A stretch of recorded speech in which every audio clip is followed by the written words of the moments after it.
Morning students. Class 9 के सभी छात्रों को सुप्रभात। मां कल्याणिका पब्लिक स्कूल से मैं एनके शर्मा। आज हम एक नए विषय की ओर बढ़ते हैं। आज का हमारा विषय है क्लास 9 में वाक्य भेद। वाक्य भेद हमारे सिलेबस में ये 4 नंबर का हमारे लिए एक टॉपिक है। और वाक्य भेद पिछली कक्षाओं में अर्जित ज्ञान के आधार पर ऐसा माना जा सकता है कि आप सबने वाक्य को बहुत अच्छे से पढ़ा है। वाक्य क्या होता है ये आपको मालूम होगा। फिर भी हम थोड़ी सी चर्चा वाक्य के बारे में करेंगे और उसके बाद फिर वाक्य के भेद अर्थ के आधार पर 9th में हमारा ये सिलेबस है। तो वाक्य किसे कहते हैं ये आपको मालूम है या नहीं, इसकी पहले परीक्षा ली जाए। तो हमने अभी तक ये पढ़ा है कि वर्णों से मिलकर बनते हैं शब्द, और शब्द जो होते हैं वो शब्दों का समूह मिलकर के एक वाक्य का निर्माण करता है। अर्थात वाक्य शब्दों का एक समूह होता है। ये पहली विशेषता वाक्य की।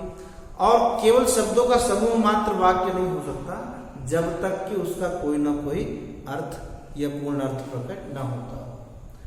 तो इन 2 विशेषताओं के आधार पर हम वाक्य की जो परिभाषा अब तक हमने जानी है वो ये है कि शब्दों का एक सार्थक समूह वाक्य कहलाता है। शब्दों का एक सार्थक समूह वाक्य कहलाता है जो अपना पूर्ण अर्थ प्रकट कर रहा हो।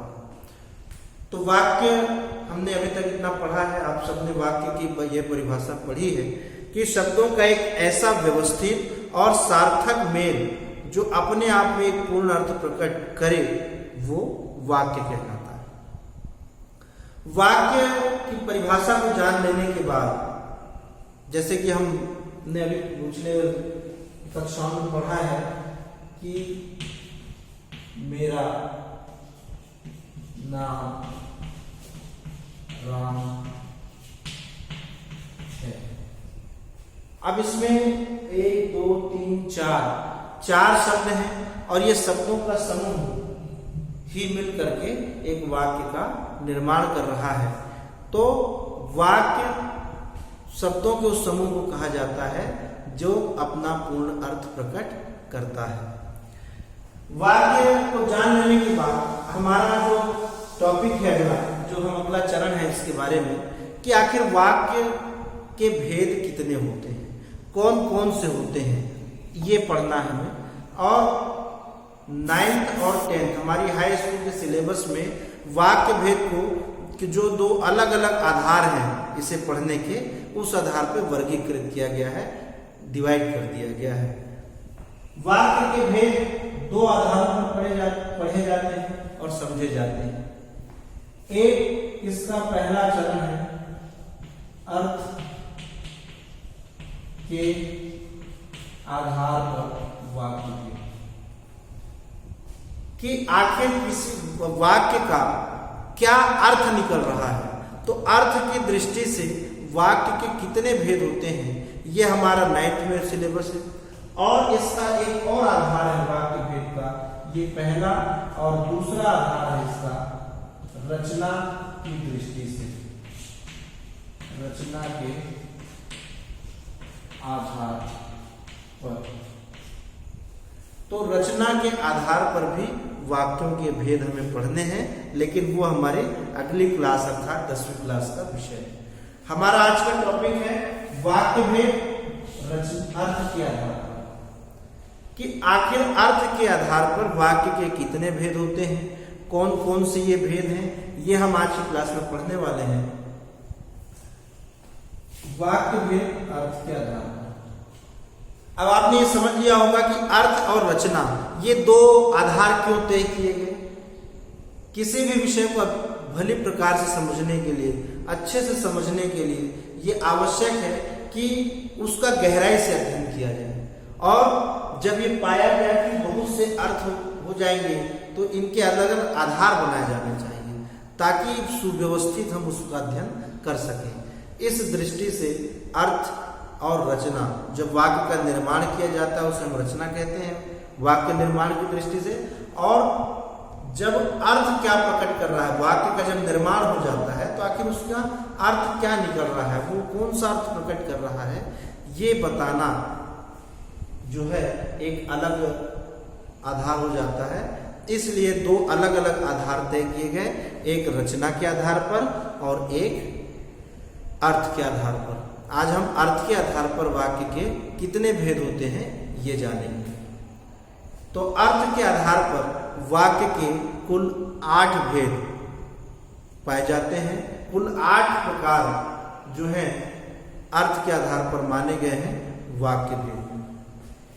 अभी तक हमने जो पढ़ा है उसके आधार पर ये कहा जा सकता है कि हमने वाक्य की परिभाषा पढ़ी, वाक्य कैसे बनता है ये पढ़ा, और वाक्य की परिभाषा को जानने के बाद अर्थ के आधार पर वाक्य भेद क्या है ये हमने समझा कि अर्थ जो अर्थ प्रकट हो रहा है, कोई भी वाक्य आखिर उससे कौन सा अर्थ निकल कर आ रहा है, उसी आधार पर ये वर्गीकरण किए गए हैं कि अर्थ के आधार पर वाक्य के कुल 8 भेद हम पढ़ने जा रहे हैं। कौन कौन से ये 8 भेद हैं इसे हम जानते हैं आज की क्लास में। तो अर्थ के आधार पर वाक्य के कितने भेद होते हैं ये हम जानते हैं। 8 प्रकार अर्थ के आधार पर वाक्य के कुल 8 भेद होते हैं, जिनमें पहला है विधानार्थक। विधानार्थक या इसे हम विधानवाचक वाक्य भी कहते हैं, जिसमें एक पूरे क्रिया के होने का हमें पता चलता है। जिन वाक्यों से किसी बात के होने का पता चले, कोई विधान निश्चित होता हो, उसे विधानवाचक कहते हैं। जैसे बच्चा टहल रहा है, पिताजी आराम कर रहे हैं। इन दोनों ही वाक्यों में हम देखते हैं कि बच्चा टहल रहा है या पिताजी आराम कर रहे हैं। तो एक विधान, एक बात का जिसमें पूरा पूरा पता चलता है, उसे हम विधानार्थक, विधानवाचक या विधान सूचक। विधानार्थक हमने इसलिए कहा विधान अर्थ के आधार पर है, विधानवाचक या विधान सूचक शब्द वाक्य भी इन्हें हम कह सकते हैं। दूसरा भेद होता है निषेधार्थक। निषेधार्थक, निषेध अर्थक अर्थात निषेध माने मना, मनाही, जिससे हमें किसी नेगेटिव फॉर्म में मना करने का, रिस्ट्रिक्शंस का पता चलता हो, प्रतिबंध का पता चलता हो। तुम्हें वहां नहीं जाना है, कोई यहां नहीं आएगा, इस तरह की जो चीजें पता चलती है हमें कि दरवाजा नहीं खुल रहा है, दादी जी की तबीयत ठीक नहीं है, इस तरह का जिसमें नहीं का भाव नेगेटिव फॉर्म में, उसे हम निषेधवाचक, निषेध सूचक या निषेधार्थक वाक्य कहते हैं। तो अर्थ के आधार पर हमारा ये दूसरा वाक्य भेद है निषेधार्थक वाक्य। इसके बाद चौथा है प्रश्नार्थक। अब प्रश्न तो आप सभी जानते हैं कि जिसमें जिस वाक्य में कुछ पूछने का भाव हो, सवाल किया गया हो, ऐसे अर्थ जब निकलते हैं किसी वाक्य से, उसे हम प्रश्नार्थक, प्रश्न सूचक या प्रश्नवाचक वाक्य कहते हैं। जैसे तुम इतनी देर से क्यों आए हो, तुम अभी तक कहाँ थे, क्या तुम्हारी कोई समस्या है, क्या आप में से किसी को वाक्य के बारे में पता है। तो जिस वाक्य से प्रश्न करने का पता चले, प्रश्न के होने का बोध होता हो, उसे हम प्रश्नार्थक या प्रश्नवाचक वाक्य कहते हैं। आ रहा होगा आपको सभी को समझ में जी। इसके बाद हम बढ़ते हैं आगे आज्ञार्थक वाक्य। वाक्य के जब हम अर्थ के आधार पर देखते हैं तो कुछ वाक्य ऐसे भी होते हैं जिसमें कुछ आदेश दिया जा रहा होता है, आज्ञा सूचक वाक्य होते हैं, उन्हें हम आज्ञावाचक वाक्य कहते हैं कि कृपया सभी शांत हो जाएं। बार बार आपने देखा होगा कि आपको टीचर्स भी बार बार वार्न करते हैं, तो जितने भी तरह के वाक्यों का वो प्रयोग करते हैं, जाओ कमरे में जाकर पढ़ो, उसे तुम तंग मत करो, तो जिसमें आज्ञा देने का भाव हो, जिसमें आदेश दिया गया हो, जिसमें ऑर्डर किया गया हो, ऐसे वाक्यों जिसमें आदेश देने का भाव निहित होता है, उसे हम आज्ञार्थक, आज्ञा सूचक या आज्ञावाचक वाक्य कहते हैं। इसके बाद हमारा अगला और पांचवा भेद है संदेहार्थक। संदेह भ्रम, शंका या आशंका, ये आप पर्यायवाची इसके जानते हैं कि जहां पे डाउट हो, किसी चीज की शंका के बारे में बताया गया हो, या किसी वाक्य से ये पता चलता हो कि ऐसी शंका की जा रही है, जिन वाक्यों में कार्य के होने में संदेह या उसकी संभावना व्यक्त की जाती है, उसे हम संदेह सूचक, संदेहवाचक या संदेहार्थक वाक्य कहते हैं। इसका एक एग्जाम्पल हम देखते हैं। लगता है वो नहीं आएगा, लगता है वो नहीं आएगा, अर्थात उसके आने या नहीं आने में एक संदेह है, शंका है। शायद पिताजी आज जल्दी आ जाए, शायद आज पिताजी जल्दी आ जाए, अब तक तो वह काम कर चुका होगा। इन तीनों ही उदाहरणों में हम देखते हैं कि काम के बारे में कोई निश्चित बात नहीं कही गई कि शायद आज पिताजी जल्दी घर आ जाए, अब तक तो ये काम हो चुका होगा, या लगता है वह आज नहीं आए, हो सकता है आज बारिश हो जाए, हो सकता है आज वर्षा हो जाए। तो ये इस तरह के जहां भी वाक्य हम देखते हैं कि जिसमें कि कोई क्रिया होने की या काम होने की संभावना व्यक्त की गई हो, तो वहां पर होता है संदेह। जब कार्य के बारे में ठीक न कहा गया हो बल्कि एक संभावना व्यक्त की गई हो, वहां पर होता है संदेह सूचक, या ऐसे शब्दों को हम कहते हैं संदेहार्थक वाक्य। वाक्य भेद में छठवां जो भेद है अगला, ये है संकेतार्थक वाक्य। संकेतार्थक वाक्य, जी हाँ, कुछ वाक्य संदेह में भी नहीं आते, कुछ वाक्य ऐसे होते हैं जो विधानवाचक भी नहीं होते, कुछ वाक्य निषेधवाचक भी नहीं होते, कुछ वाक्य हम देखते हैं कि प्रश्नवाचक भी नहीं होते, कुछ वाक्य आज्ञार्थक भी नहीं होते।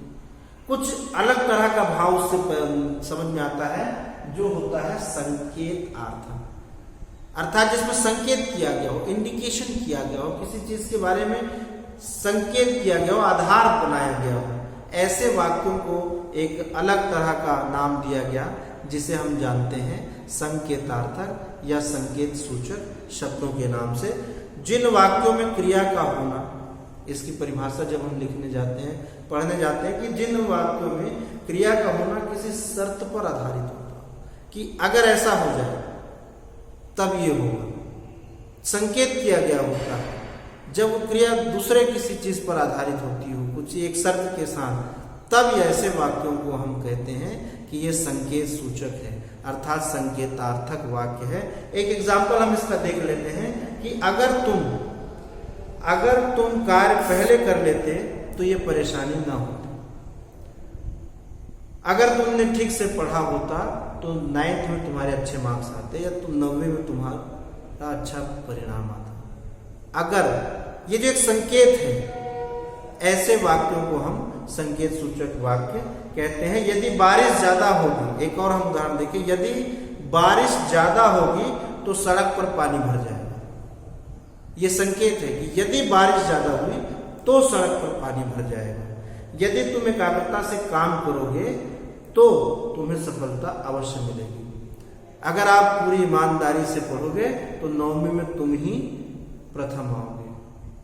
तो एक बात जब दूसरी बात के संकेत पर निर्भर होती हो तो अर्थ के आधार पर हम उसे संकेत सूचक या संकेतवाचक वाक्य कहते हैं।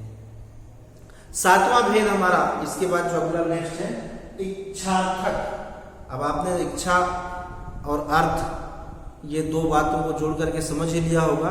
इच्छार्थक वाक्य, जिसमें कोई इच्छा प्रकट की गई, ऐसे वाक्यों को, कोई मन के भाव जिसमें हमारी कामना की गई हो, जैसे इच्छा सूचक वाक्य हम इसे कहते हैं।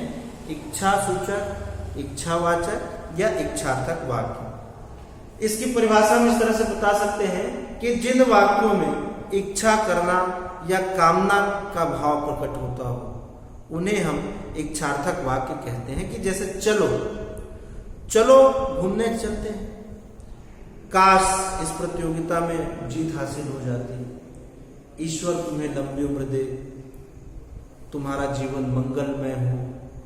इस तरह की जहां भी इच्छा प्रकट की जाती हो, ऐसे वाक्यों को हम इच्छा सूचक, इच्छावाचक या इच्छार्थक वाक्य कहते हैं। अब अंतिम आठवां जो भेद है हमारे अर्थ के आधार पर वाक्य भेद में भी हम जानते हैं विस्मयादि बोधक या विस्मयार्थक वाक्य। विस्मय से बना हुआ ये शब्द है बड़ा सरल सा कि जिसमें विस्मय का भाव प्रकट होता हो जिन वाक्यों से। विस्मय का अर्थ है चौंक जाना, अचानक से जिन वाक्यों में हमें विस्मय, हर्ष, शोक, घृणा आदि का भाव प्रकट होता हो, जिससे क्या नाम अचंभित हो जाए, आश्चर्य के साथ हमें अच्छा, ओ, हाय, वाह, जिसमें हम चौंक पड़े।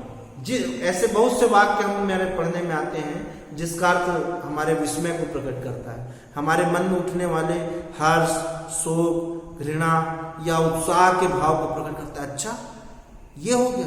तो ऐसे विस्मय के भाव को प्रकट करने वाला जो वाक्य होता है उसे हम विस्मयार्थक वाक्य कहते हैं। उदाहरण हम इसका देखते हैं कि वाह, क्या खूब कही, वाह भारत मैच जीत गया, आहा कितना सुंदर भोजन है, छी कॉपी कितनी गंदे तुमने राइटिंग में लिखा है, कितना खराब राइटिंग है तुम्हारी, कितना खराब लेखन तुम करते हो, ओह तुम्हें बहुत चोट आई, वाह उसने प्रथम स्थान प्राप्त किया।